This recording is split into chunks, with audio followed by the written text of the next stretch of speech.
ఆదోల్ నియోజకవర్గం పుల్కల్ మండలంలోని అర్ధరాత్రి పోలీసులు అక్రమ రేషన్ బియ్యాన్ని తరలిస్తున్న లారీని పట్టుకున్నారు. అర్ధరాత్రి జాతీయ రహదారిపై 161 పై పెట్రోలింగ్ చేస్తున్నటువంటి పోలీసులకు అనుమానంగా వెళ్తున్నటువంటి గుజరాత్కు చెందిన లారీని ఆపిన పోలీసులు చెక్ చేయగా రేషన్ బియ్యాన్ని అక్రమంగా తరలిస్తున్నారని గుర్తించి జిల్లా విజిలెన్స్ అధికారులకు సమాచారం అందించారు. జిల్లా విజిలెన్స్ అధికారులు పట్టుబడినటువంటి లారీని తూకం వేయగా 270 క్వింటాల్ అక్రమ రేషన్ బియ్యాన్ని స్వాధీనం చేసుకుని గోడౌన్కి తరలించారు.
देखिए बाप ना 2 मिनट रुक नहीं सके।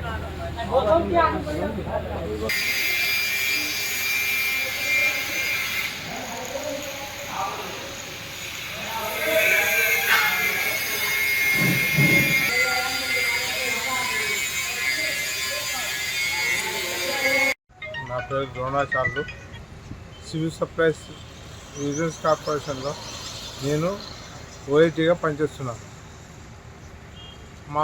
మాకు ఈరోజు తెల్లవారుజామున మాకు సమాచారం ఏంటంటే ఇక్కడ పుల్కల్ పోలీస్ స్టేషన్ పరిధిలో శివంపేట గ్రామంలో ఒక బియ్యంతో వెళ్తున్న లారీని టీడీఎస్ లారీని పోలీసు పట్టుకున్నారని తెలిసింది. ఆ సమాచారం మేరకు మేము ఇక్కడికి డీటీతో సహా వచ్చి వాటిని చూడగా 270 క్వింటాల వరకు ఉన్నాయి. అది తీసి పంచనామా చేసాము. వెహికల్ సీజ్ చేసాము. వెహికల్ ఏమో పోలీస్ స్టేషన్ పంపిస్తున్నాం.